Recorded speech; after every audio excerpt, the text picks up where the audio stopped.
দীঘার যে জগন্নাথ মন্দির, সেই বিষয় নিয়ে কি বলবেন? মুসলিম সম্প্রদায় যখন একটা ধর্মীয় মেরুকরণ, সেখানে কে কাকে প্রসাদ দিবে না দিবে সেটা তো তার ব্যক্তিগত ম্যাটার।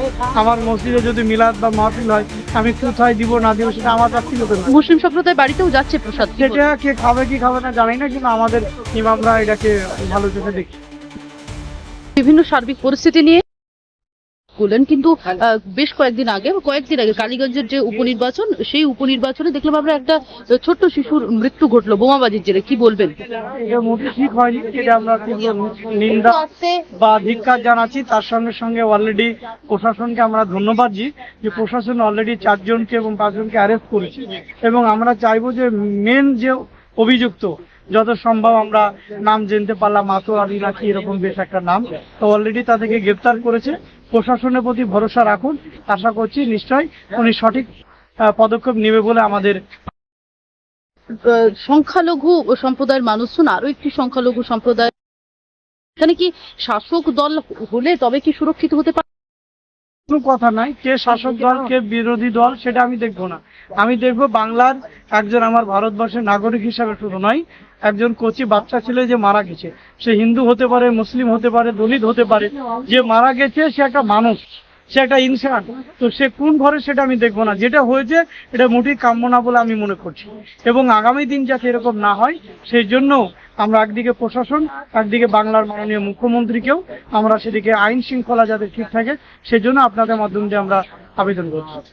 মানে সংখ্যালঘু হলেই হবে না, তৃণমূল কংগ্রেস করতে হবে, এই একটা ন্যারেটিভ উঠে আসছে। না দেখুন, তৃণমূল কংগ্রেস একটা পার্টি, বিজেপি একটা পার্টি, সিপিএম একটা পার্টি, কংগ্রেস একটা পার্টি, সেই জন্য কে কি সেটা আমি দেখবো না। আমি দেখবো প্রথম কথা, সে আমার ভারতবর্ষের একজন নাগরিক এবং আমার ভারতবর্ষের একজন কৃতি সন্তান।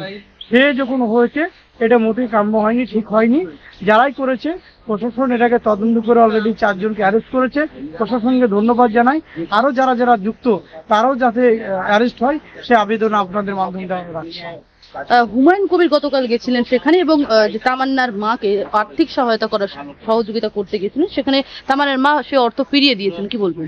হুমায়ুন কবির যখন জায়গায় মুর্শিদাবাদ জেলায় এসপি ছিলেন, অন্য জায়গাতেও ছিলেন, তো সেই ক্ষেত্রে উনি একজন এখন শাসক দলের এমএলএ এবং একটা সংগঠন, উনি একটা এনজিও একটা চালায়।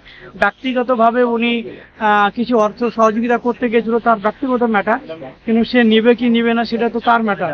এটা আমরা এটাই বলবো যে দেখুন, আপনারা সবাই যান, সবাই সহযোগিতা করুন, তার সঙ্গে সঙ্গে যারাই করেছে তাদের বিরুদ্ধে কঠোর ব্যবস্থা নিন। আমরা তার মাকেও বলবো যে আমরা টাকা দিয়ে আপনার মেয়েকে ফিরে দিতে পারবে না বা কেউ দিতেও পারবে না, আপনি আন্দোলন করেও আপনার মেয়েকে আপনি ফিরে পাবেন না। অতএব আইনের প্রতি ভরসা রাখুন, দেখবেন নিশ্চয় আপনাদের আইনের প্রতি যদি শ্রদ্ধা সম্মান রাখেন, নিশ্চয় আইন একদিন আপনার মেয়ের যারা হচ্ছে দোষ করেছে উপযুক্ত সাজাকে সঠিক সাজা দিবে বলে আমরা মনে করি। আচ্ছা, আরো একটা বিষয়, গতকাল পার্ক সার্কাসে এক যুবককে পিটিয়ে মারা হয়েছে, সেই বিষয় নিয়েও কি আপনার রাস্তায় নামবেন? অবশ্যই, পার্ক সার্কাসে যেটা হয়েছে এটা মোটেই ঠিক হয়নি, এটা আমরা তীব্র ধিক্কার জানাচ্ছি। এই জন্য প্রশাসনের প্রতি আমরা শুভেচ্ছা জানাচ্ছি যে এই যারা এসব করেছে তাদের বিরুদ্ধে কঠোর ব্যবস্থা নেওয়ার জন্য প্রশাসনকে আপনাদের মাধ্যম দিয়ে আমরা অনুরোধ জানাচ্ছি। আচ্ছা, জগন্নাথ মন্দিরের মহাপ্রসাদ ইতিমধ্যে বাড়ি বাড়ি পৌঁছে দেওয়া হচ্ছে শাসক দলের তরফ থেকে, দীঘার যে জগন্নাথ মন্দির, সেই বিষয় নিয়ে কি বলবেন? মুসলিম সম্প্রদায় যখন একটা ধর্মীয় মেরুকরণ, সেখানে কে কাকে প্রসাদ দিবে না দিবে সেটা তো তার ব্যক্তিগত ম্যাটার। আমার মসজিদে যদি মিলাদ বা মাহফিল হয়, আমি কোথায় দিব না দিব সেটা আমার ব্যক্তিগত। মুসলিম সম্প্রদায় বাড়িতেও যাচ্ছে প্রসাদ, সেটা কে খাবে কি খাবে না জানি না, এটাকে ভালো চোখে দেখি।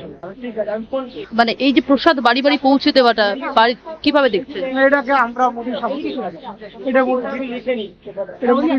উচিত নয় বলছেন? না, উচিত নয়। বাংলা হান্টের আরো খবর দেখতে নজর রাখুন। বাংলা খবর মানেই বাংলা হান্ট।